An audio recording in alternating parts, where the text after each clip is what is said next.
So what today is about this new cutting edge but proven new way of doing business. That really is what is the secret behind the massive success of Apple and Amazon and Zappos.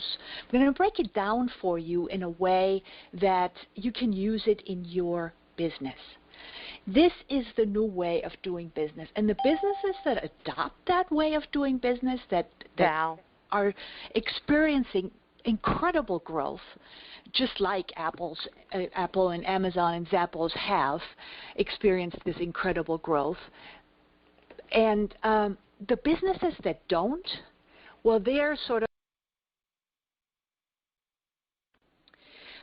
the ones that are blaming the economy. They're saying, oh, God, in this business, oh, with this government, there's no way to be doing business. But it's got nothing to do with the government.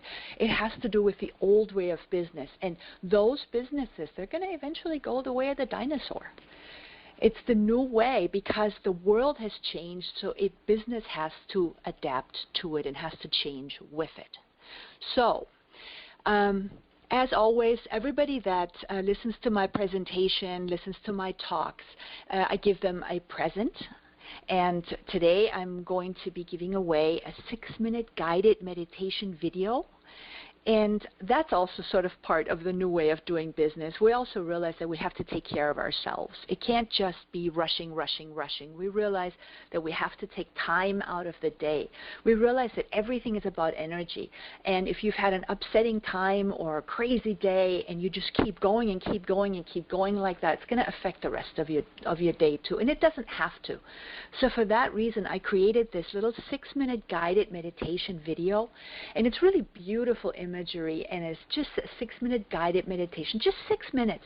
And it's just enough to change your energy and to make everything different for you, and so that you don't have to give the bad energy of previously to the rest of your day. You don't have to change it. So if you're interested in that, then you will see on the meeting wall of this webinar, there is actually a link.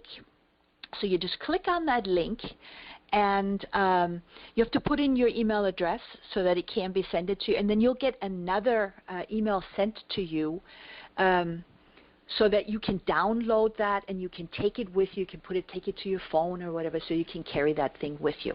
Okay, so that's just my gift to you, my thank you to you for attending today's webinar.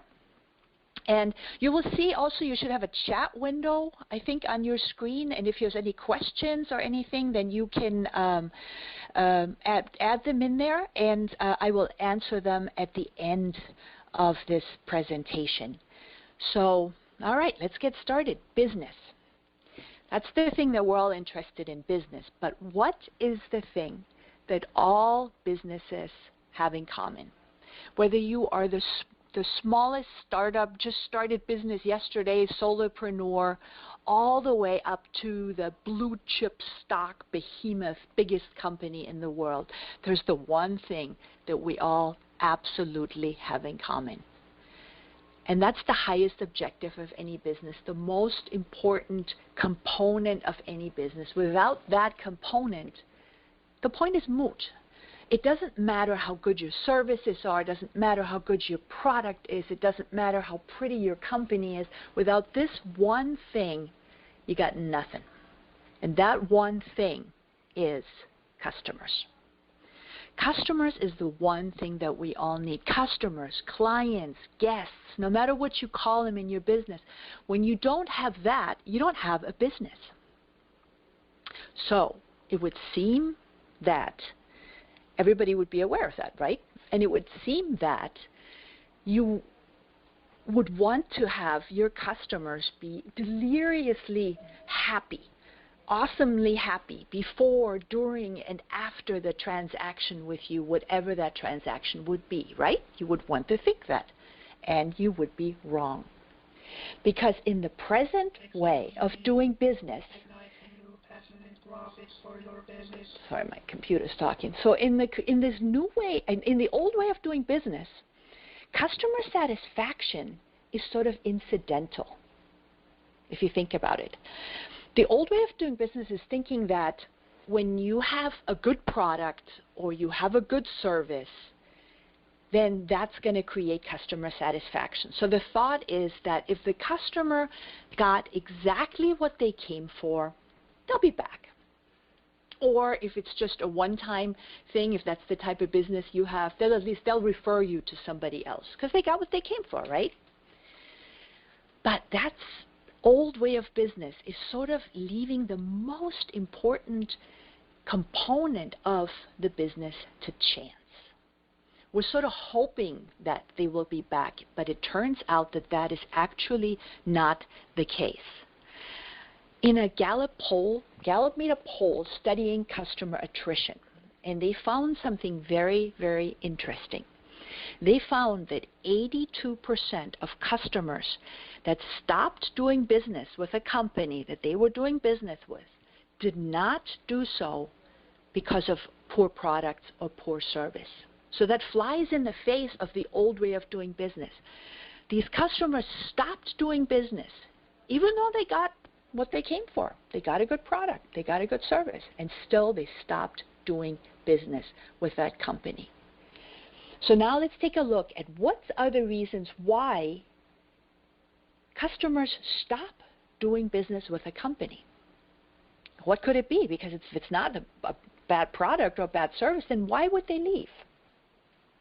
So the first reason is just something you can't do a whole lot about. 1% of customers dies. That's what Gallup found. Also found that 3% of customers move away or stop using your service, stop needing your service or your product for whatever reason. Well, if they stop needing it, if they stop wanting it, or if they're no longer within your customer area, then there's nothing you can do about that. There's also 5% who get lured away by a friend. Friend says, hey, come use this one, this is better, this is... Now, I personally think, this is not part of the 82% that Gallup had found, but I personally think that if your product and your service is so awesome and the customer is so happy with it, that nothing could lure them away. But we're going to go with Gallup. The 9% of customers are persuaded to a competitor because of price. It goes about price. Now, this is really not something that you can do anything about. I want to call this out real briefly because especially if you're new in business and you're trying to get customers to come in the door, then sometimes there's this, you're tempted. There's this temptation to lower your pricing to get people to come in the door. That temptation also exists if business isn't going so well. Customers aren't coming, the customers are leaving, your expenses are going up, your profit margins are shrinking, so you want to get more people in and you're trying to do it by lowering your prices. Do not be tempted to do this because pricing is really determined by your business model. And your business model has to be determined long before you ever open the doors because your business model determines everything else about your business. So on the one end of the scale, there would be the discount business model. And then on the other end of the scale is the high-end luxury brand business model. And then, of course, there's all this stuff in between. Now, all of it is viable. They're all viable business models. But the business model determines what your pricing is. In the discounting business model, you're going to have cheaper products, cheaper services, less experienced employees. Things aren't going to be real pretty, but you walk away with a cheap product. So that's the one way of doing a business. If you're in the high-end market, that means you're going to have costly ingredients, costly products. You're going to have very experienced people working for you. And that's what determines your price. You can't mess around with that unless you want to eventually just go out of business and go bankrupt. You cannot have high-end, experienced employees and then pay the minimum wage. Duh. They won't stay. And you can't you can't mess with your business model, basically. I don't want to stay on this stuff too long, but you can't mess with your business model, so don't be tempted to change your pricing away from your business model, because it may seem like you're getting a couple of people to come in the door now, but in the long run, it's going to drive you out of business. So now here we're going to get to the next ones are really the 82% of customers that left that I was talking about earlier. So 14% of customers were somehow dissatisfied. Here it says dissatisfied with service, but what it really is talking about is follow-up. Because follow-up shows how you feel about the client. So that the poll really found that what was lacking was follow-up. Somehow the customer didn't feel that there was any follow-up. So now, of course, you have to have an awesome product and you have to have an awesome service, but you also have to have an authentic client appreciation strategy in place. You have to realize that your sale continues before the sale, when you're first making contact with the customer, then the actual transaction, and then the other side of the transaction, the thank you or the something. So you have to have a way of connecting with the customer again when the transaction is actually over. It's part of the entire cycle. And the people that forget that think that bringing them in the door and doing the actual business is where they're stopped, they're going to lose clients, because follow-up is really part of the business. So you find you have to have some sort of client appreciation strategy in place, some sort of thank you. So in my business, we had an employee calling all clients about jobs that had gone out the night before. So they know exactly, okay, it's gone out, there's no questioning about it, this is how much we spent, this is how many pieces went out, and then also ask the client if there's something that you could have done better. And then shut up. Listen. Most clients aren't really, they're not going to tell you straight to your face if they weren't happy. So you have to find some sort of, you have to give them an opportunity. You have to give them some sort of time about where they can tell you how they feel about it. And then if you find that there was some sort of a problem, if they weren't happy with it, just show huge integrity and huge generosity in fixing the problem. I've actually found in my company that I have turned clients into clients for life simply because we screwed up. We screwed up, and then we showed huge integrity and huge generosity in fixing the problem. And showing that allowed the client to see that we were more than just the problem that we have. So making a mistake is not the end of the world as long as there is follow-up. There needs to be follow-up, because if you don't have that follow-up, 14% of your customers are going to walk right out the door, and that is a huge problem. But now we're going to get to the really big one. 68% of customers stopped doing business with a company, as I said, not because of a bad product or a bad service. 68% of customers walked out the door because they felt that nobody cared about them. They felt that they felt that nobody cared. And so they walked out the door and they went somewhere else, even though that generally everything else could have been good. Customer care is not something that can be faked. Customer care is hugely important. Now, you will see that the bigger companies, the real big companies have, of course, they're aware of this survey. And so they're trying to find all sorts of methods and so all sorts of strategies to make their customers feel like they're more cared about. So now if you're calling into your insurance company, for example, and you're on hold for an hour, you're no longer waiting for customer service. Oh, no. You are now waiting for the customer care department. Huge difference. So the question is, does it make you feel any more cared about because you're you're waiting for the customer care department? No, it doesn't. All these strategies don't work. And these strategies don't work actually for two reasons. The first reason these strategies don't work is because everybody has a built-in bullshit meter. We all know when we're being manipulated, and it doesn't make us feel very cared about. The second reason, the more serious reason that all these strategies don't work, though, is because customer care really doesn't have that much to do with how much you care about the customer. That sounds funny, doesn't it? But customer care really doesn't have that much to do with how you feel about the customer. It shows how you feel about your own company. It shows how you feel about your job.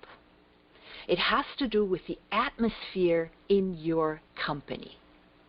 It has to do with culture. That's the key. So, case in point, you know it too. When you're walking into a company, those rare companies where everybody's just, they just seem to be loving their job, and they're knowledgeable, and they're eager, and they're really helpful. It just makes you feel good to work with people like that. You look forward to working with people like that. So my example on that one is Starbucks. You know that Starbucks is selling the same exact product all over the world. And in my particular area, there are 3 Starbucks. And I buy my coffee at Starbucks, my coffee for home. And I go and I buy the coffee at a Starbucks that's actually a little bit further away from my house. And the reason I do is because when I walk into that Starbucks, those people all seem like they love their job. They always have a smile on their face. There's a great atmosphere in the place. They're eager. They're helpful. They point out other things that they have. It's this wonderful atmosphere, and I love walking into it, and I immediately feel included in it, and it makes me feel good. The other 2 Starbucks, I always feel like I'm a burden when I walk in. They have sourpuss faces. They clearly don't enjoy their job, and it's the same job as in the other company. So it comes from within. So I wait in line there, and I always feel like I'm a burden. I'm the one last thing that they have to deal with before they get to do what they really want to do, and it makes me feel bad. So I actually drive a little bit further just to buy the same exact product that I can buy from the place that's further away from it, just because there's just a better atmosphere in the place. So it's about culture. Peter Drucker, who's a management theorist, he's a huge 800-pound gorilla. He actually won the Presidential Medal of Freedom. Peter Drucker said, "Culture eats strategy for breakfast." And the reason he said that is because he knows that all those strategies don't work. It's culture that makes your bottom line. Culture is the thing that makes customers happy. And remember, customers are the most important component of your business. So 82% of consumers in the United States said they stopped doing business with a company due to poor customer experience. Folks, that is spelled out as cleanly as it gets. Customer experience makes your bottom line.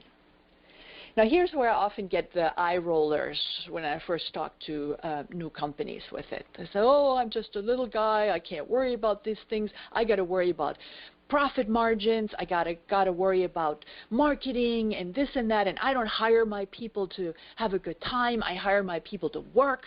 I got to get the work out. It's not about the party atmosphere." But they're not getting it. Culture is what makes your bottom line, even for the little guy. No matter how small you are, even if you're a solopreneur, if you have a culture in your own business, if you feel like you're enjoying your work, people will love working with you. So here are some examples of some companies that started really tiny, and now they're huge because they made customer experience their #1 focus. The most famous one is Zappos. I think really they're the ones that got the whole ball rolling on this whole thing. But they only started in 2000. That's not that long ago. And it got started by 2 guys, and they had this crazy idea. They were passionate about this crazy idea of selling shoes online. Had never really been done before, and they wanted to sell shoes online. But it's not a particularly sexy idea, and they were trying to find a way to distinguish themselves and to let people know that this was a really good idea. But they didn't do it the way one would think they would do it. They didn't talk about shoes. They decided early on that they were going to make customer experience their number one focus. Delivering happiness was their slogan. And the idea took off like hotcakes. Zappos was only in business for 9 years when Amazon became aware of them, and this is where Amazon bought into that idea of customer experience being the main focus.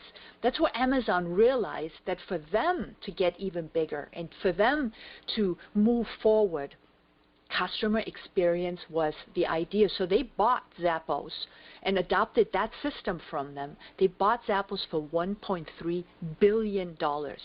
Folks, those were two guys that started this. They could not imagine what $2 billion looked like. They can now. So customer experience just creates such exponential growth that it just blows through all projections, blows through what anybody else thinks is possible. If that is the way you focus your business, you have massive success. Even if you're a little guy, even if you think that that shouldn't be your focus, it should be your focus. Trader Joe's. Most people are starting to become aware of Trader Joe's. It started as a little mom and pop grocery store in Pasadena, California. And they also, they sell really cool stuff, and they sell it at really good pricing. But Trader Joe's, what makes Trader Joe's so awesome is that when you walk into the place, you just feel good. They have made customer experience their main thing. All the employees love being there. All the employees are trained in all departments, so they take this ownership for their job and for the company. You just get greeted and you get made feel welcome, and if you have a question, they can take you there and they can tell you what wines are good and what bread is the latest idea. They really just include you, and it just makes you feel good. So Trader Joe's took off like hotcakes. They went to 456 stores nationwide. They have an annual revenue of $9.38 billion. Folks, this is a family-owned company. They're still family-owned. And when they started, I'm here in Fort Lauderdale, and they just recently opened our first Trader Joe's, and people were so insane about shopping there that the first week they needed to have police in the streets around it to regulate the traffic because there were so many people wanting to shop there. That's a grocery store, and they needed police protection for their first week of opening. Customer experience blows all projections out the water. It changes absolutely everything. And then another example, In-N-Out hamburgers. I'm not sure if I think the rest of the country doesn't necessarily know about that. I think that's more of a West Coast type thing. But it's a mom and pop hamburger stand. Doesn't really seem like something that you could really make a whole lot of money with. Doesn't seem like a huge $1 million idea. But they too have found a way to make customer experience their thing, their number one thing, and the employees are happy to work there, and you walk into the place. This is really a fast food hamburger place. It looks like a kitchen on the inside. There's white tile in there. So it doesn't seem like that would be an awesome place where you'd want to work, and they actually have a waiting list of people wanting to work there because the atmosphere is so great, and that atmosphere translates into customer experience. It's fun to walk into an In-N-Out burger, and that translated to $575 million annually. Customer experience is the way to go. It has more to do with success than anything else.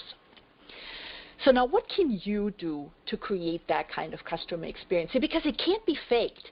You can't come up with strategies. You can't come up with methods. You can't incentivize your employees. You can't even incentivize yourself for that. This stuff has to be authentic. It has to come from the inside out. And I want to share with you how I learned about that. And in order for me to share that with you, I have to tell you about my story. And my story was sort of a rough one. See, I got a real rough start in life. And when I was little, and this is a picture of me as a little 2-year-old tyke, and you can see really sad eyes. There's never really any pictures of me of being a happy kid with sparkling eyes, the way kids are supposed to look. And that is because my brother molested me for the first 10 years of my life. So when other kids are supposed to be growing and learning about self-esteem and about self-worth and about personal safety, I get abused. And so what's bad about that is that you never really catch up. You can't really learn those kind of things later on because your brain literally missed forming the neural connections for it. It missed forming the concepts for it. And so I just, it sort of sets you up for further abuse. So when I was just a gawky teenager of 12, I got raped. And that really sent me into an emotional tailspin, and I started hanging out with a bad crowd. And so at 14, I got raped for the second time. But then when I was 17, it looked like things were going to look up. I was discovered as a professional model, and I got to marry my high school crush. And he was so proud of me. He made me feel so good because he was so proud of me. And he was so proud that his young wife was a professional model, just until he realized that that meant that other people would be looking at me, that other men would be looking at his wife. And he was insanely jealous, and he just became more insane, and he cooked up this diabolical idea. And he, with full knowledge and foresight, he got me hooked on heroin. I know it's a really crazy thought, isn't it? A really crazy idea. It's not that I had nothing to do with drugs before that. This is the first drug I ever tried. I mean, it was just really insane. And when I think back, it just seems like such an insane thing. But the idea behind it is that he would control the heroin, and so he would control me. And eventually that idea backfired because I did get away from him. I literally escaped from him. But I couldn't get away from the drugs, because there was so much emotional pain from the molestation, from the rapes, and from the fact that he used to beat the crap out of me when he was in his jealous rages. The drugs were my salvation, and I could not get away from the drugs. So for the better part of 10 years, I struggled with heroin addiction, with all that entails. And being a junkie is no picnic. It's an awful life. And my book is called Crawling into the Light, because there was so much crawling before the light. And I really crawled around in all the darkness. I actually became homeless in the streets of LA, and it was so dark and so dirty and so ugly all around me that I finally became aware of a little spark within me. And that little spark said, you deserve better than this. Finally, and probably for the first time in my life, I felt I deserved anything good, really. And I remember making the decision. I remember it was a real flash decision. I deserve a better life. I'm going to stop all this. And I turned myself into the authorities. You know, being a junkie, there's always plenty of stuff that piles up. Turned myself into the authorities, hoping that that would garner me some favor, and I would get a slap on the wrist, and then I would walk off into the sunset. But it was not to be. I was actually sentenced to spend time in prison. And I was terribly, terribly afraid.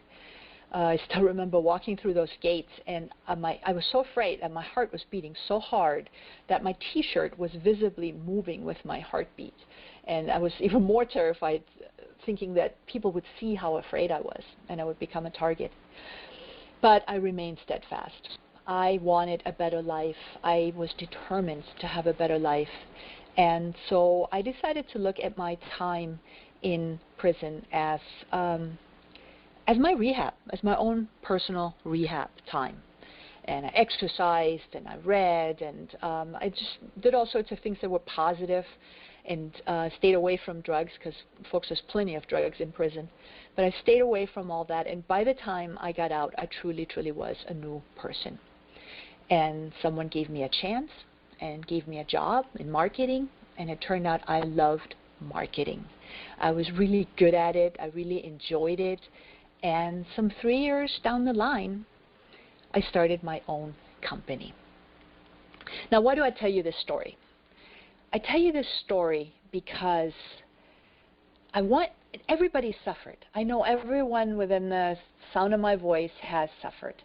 And many times people allow that to derail their life, and think this is, and people tell you that. When you're into drugs, people tell you, oh, that's it, your life is over.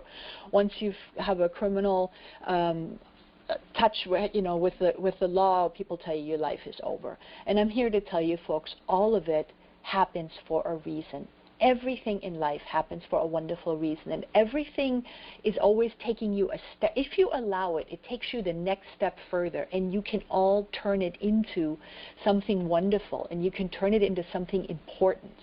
And I found that everything that has happened to me, there were so many times I thought my life was at the end, but it wasn't at the end. It always led me to the next point, and then looking back, I always realized that everything had happened for the best. It couldn't have been any better. Everything led me to the next higher point. And so all these things that had happened to me, they really were the catalysts for my company, because my company became insanely successful. And of course, I didn't really realize that at the time when I was building the company, but looking back, I realized that the reason it became so successful is because it was built on 3 pillars, 3 points. The first one was absolute clarity. I was so determined to have a better life. I had absolute clarity for my life and what I wanted out of life and what I deserved out of life. And because so many bad things had happened to me, I had seen so many horrible things, I had seen people abused, it was really important to me that everyone that worked with me was treated with great respect, felt valued, and felt heard. Those things were really, really important to me. So I had a big vision for my company. It included my staff. I want everyone to do well. I wanted this company to just be this microcosm of awesomeness, where everyone got to contribute and got to give their best, and everybody felt like their life and their contribution was meaningful, because it was. So as a result, there was all these awesome ideas, all these wonderful ideas that all contributed to make the place great. And the place became an absolute gold mine. Everyone did well. I had a wonderful house overlooking the ocean in Laguna Beach. This is a view from my home. All the employees had brand new cars in the parking lot. They all had homes and houses, and I was really proud of that. And because we did so well, we constantly had headhunters calling and trying to lure our people away. And they would actually come to my office and tell me about it when that happened. They'd come in and say, yep, I just had another call. And I'd tell them what I tell all of them.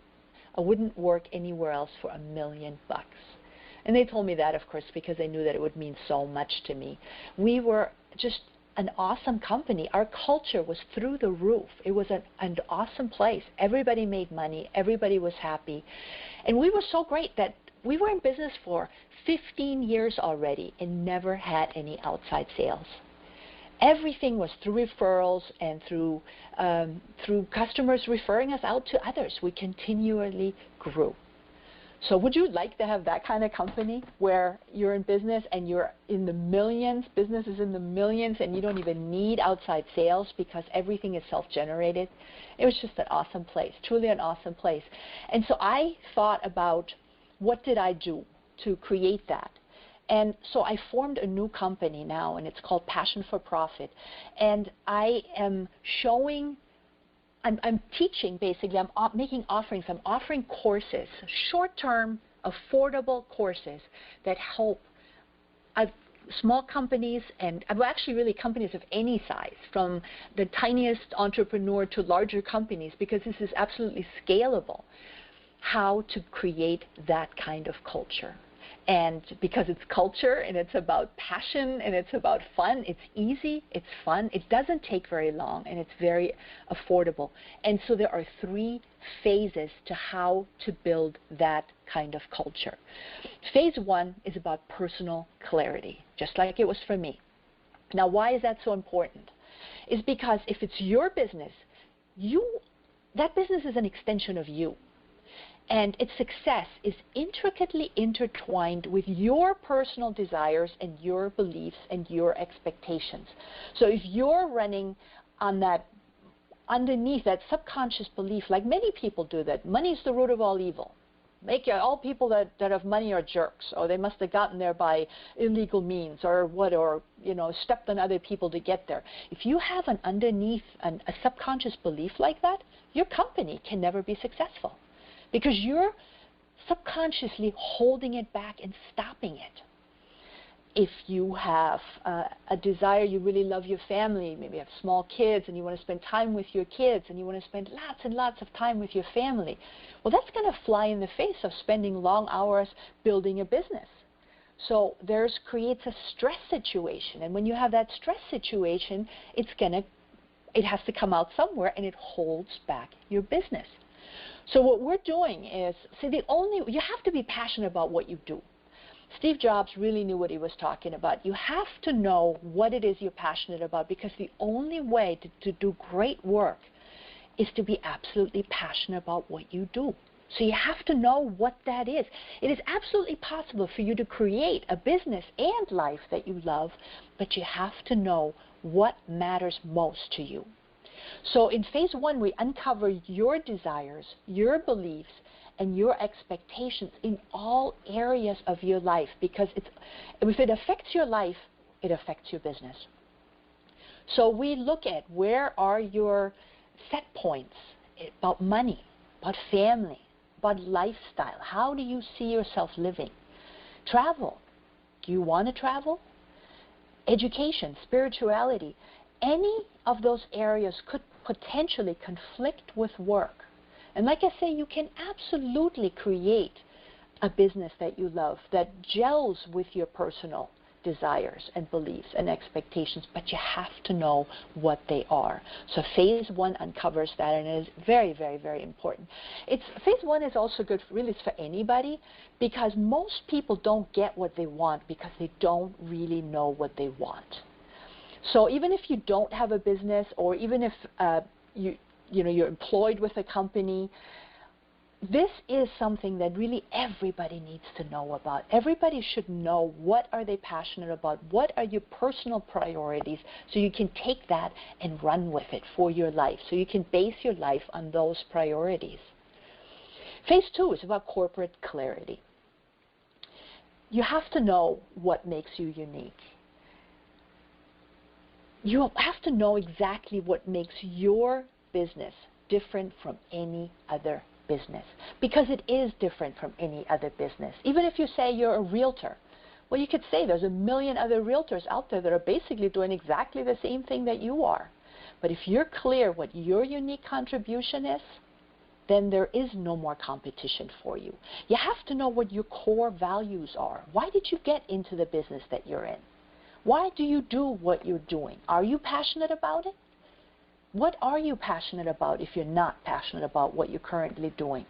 You have to know these things because they contribute to your corporate clarity. You have to know what matters most for your company to be able to deliver its value. What are the company values and what does it take? Those things are really, really important to know, and we go into absolute detail to see, okay, what's necessary, and then what do we need to do to get what's necessary. And finally, what are your company ideals? When your company is 100% ideal, when it's just exactly the way you'd want it to be, who are your clients? Who are the people that you're dealing with, that you're working with? Who are the associates that you're working with? What does it look like? What's the environment look like? How much capital do you have? And what is the culture? What does that culture look like? What does it feel like when you're walking through the doors? The awareness about your business talents and values and ideals, that's what creates synergy. That's really what makes your business absolutely unique.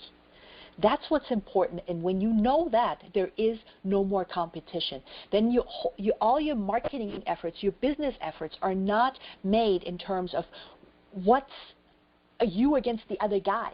You're looking at what makes you best. So it's a totally different way of doing business. You show up differently in the marketplace. And then out of those things that we discover, we create benchmarks that truly inspire passion in you.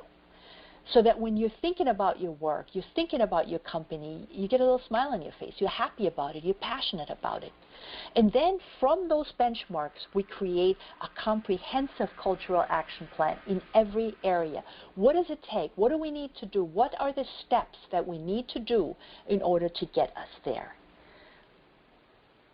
And then finally, we create an elegant, distinguishing benefit statement. That's the one thing most business owners really suck at, pardon my French.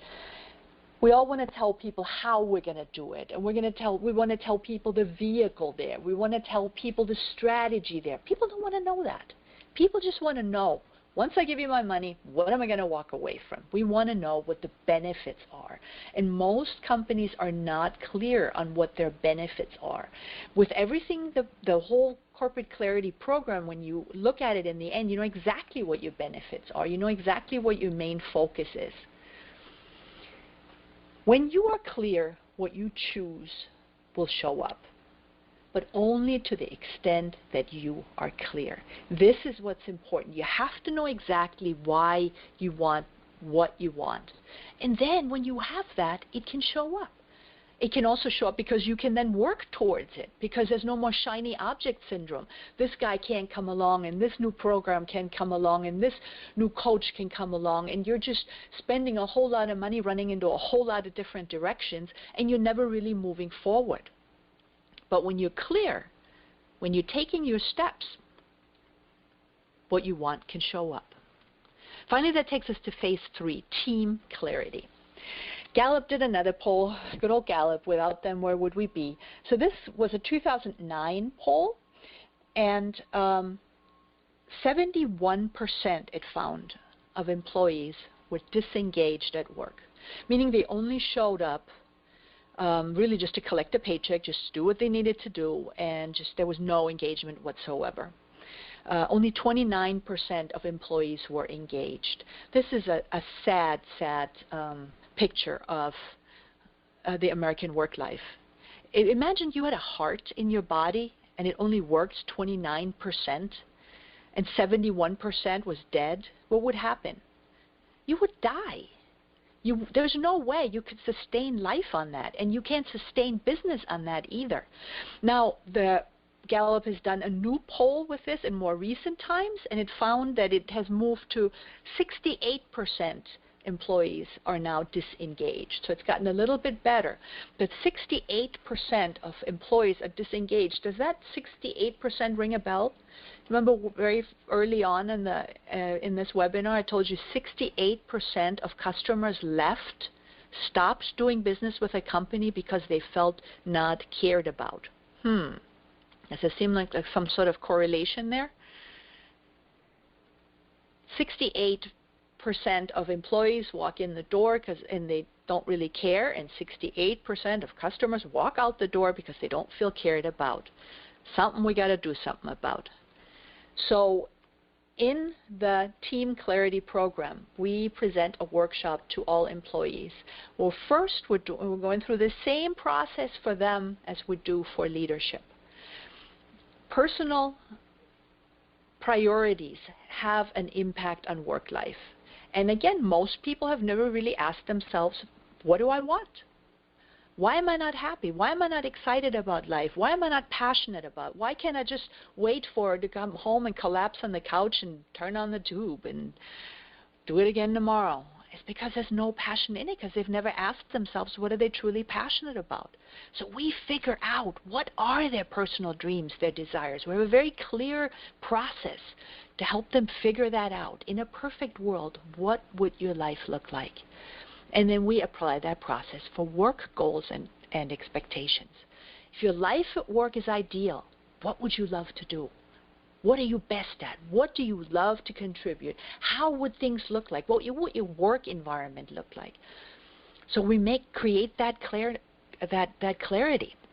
And for employees, we also figure out the core values. Employees don't always have the luxury of doing the exact work that they're totally passionate about.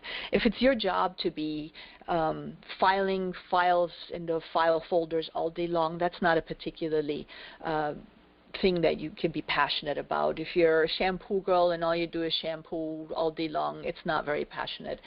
But if you know what your internal motivators are for being at work, maybe it's your family, maybe it's your children, maybe it's working towards a bigger goal, maybe it's working towards travel. When you're aware of that, you can still create meaningful work for yourself. And so those are the personal things for the employees. And then we create that passionate engagement at work by enrolling them and engaging them in the cultural action plan that we have created earlier. What actions are we taking based on the information that we gathered? And this creates that caring ownership of the work. That's when you have people that are engaged and eager and happy to be there. And that's what creates that customer experience that makes your bottom line.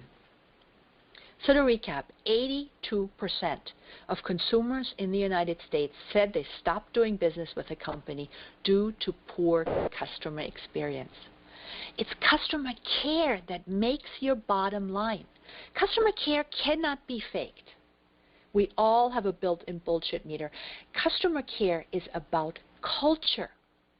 And culture can't be faked. You can't incentivize. You can't strategize. You can't mythologize. It can only be created through clarity. Personal clarity, corporate clarity, team clarity. So these three phases are available separately. You don't have to do them all together, but they're always eye-opening. They're always powerful and clarifying. There's always something awesome in it. I'm so passionate about doing this work with people because there's always something amazing that comes out of it. And it's very short term. It takes a few hours. It's not a very long thing. And it's very, very affordable. So if this is something of interest to you, shoot me an email. Let's talk about it a little bit further. That's all. And then I want to leave you with a thought, sort of an esoteric thought. I want you to realize that, folks, you exist. And you don't exist by accident. You didn't just pop up here for no reason. You got to consider that out of almost 8 billion people, there's not another one like you. And that's not by accident either. No one has your exact mix of gifts and talents and capacities. Only you have that. You are not an accident. You are literally necessary for the unfolding of the universe, because otherwise you wouldn't be here. This universe has never made a meaningless act. No, nothing here is here by accident or by, just popped up for no reason. Everything that's here has a reason. The world is literally waiting for the gift that only you can bring. So don't wait till all your ducks are in a row. Ducks don't do that. Jump in. Realize that the world is waiting for you and jump in today. Thank you so much for your attention. I hope you got a lot out of it. I certainly had a whole lot of fun time teaching this seminar. There are questions? I'm sorry, some people had issue with sound. Sorry about that, but apparently it got better. So is there anyone that has any questions on it? Let me know about it. Is anyone that wants to jump in on anything? No questions. Good. That means I did an awesome job in presenting it. I'm very, very happy about that. Thank you so much for your time today, and I will talk to you again soon.